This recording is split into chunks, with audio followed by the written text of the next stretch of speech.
Welcome to the Flood Tracy Money Audio Commentary. This is Owen Tracy recording. It's 3:20 p.m. That is Central Time. Today is January 19th.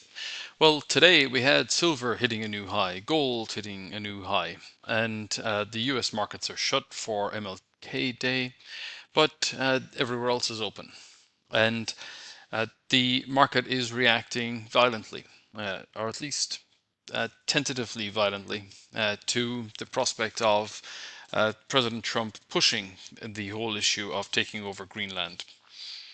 And I think that there's a lot of angst going on right now.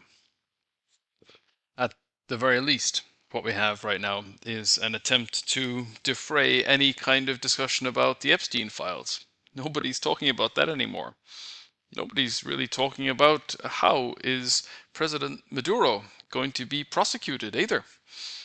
And I think these are rather important questions. But what we have right now is a lot of angst because the whole efficacy or the purpose of NATO is being brought into question. If you've got mutual defense pacts, well, generally that would at least in normal circumstances, people would at least think that that was something that you didn't have to worry about was your national boundary if you were dealing with your allies. But obviously that is something that is certainly helping silver along. Now it's, I think, also an important day to congratulate one of our subscribers who was picked as the top stock picker in the Financial Times stock picking game of 2025. And I believe that his pick was Fresnillo and really looking more at silver. It's worth considering that silver was just beginning to move at the beginning of 2025. It had spent a good long time doing not much of anything, and right around the beginning of January 25 it started to advance.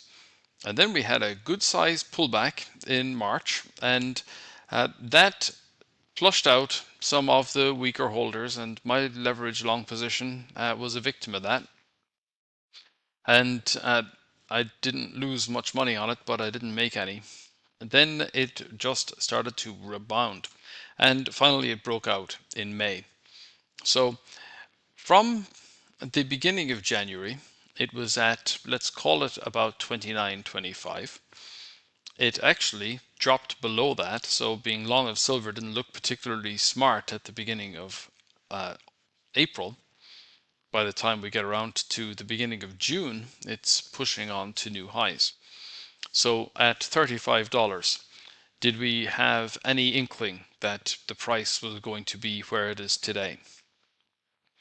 Well, it's certainly been looking like a laggard. It's certainly been not particularly rewarding to be a long of silver for a good long time. And this, of course, raises an important point that